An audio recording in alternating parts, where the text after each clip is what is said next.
Welcome to the Banker Lamp. Please enjoy the video. You start by confirming the exact connection type and making sure drivers are active. This matters because USB and Bluetooth handle processing differently.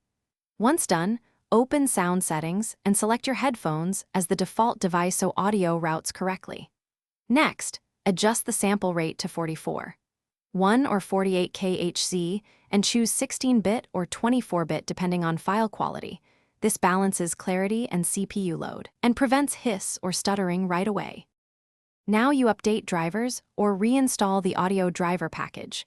Modern drivers fix latency and compatibility problems. Make sure to disable software enhancements like virtual surround, bass boost, or loudness equalization if they color the sound.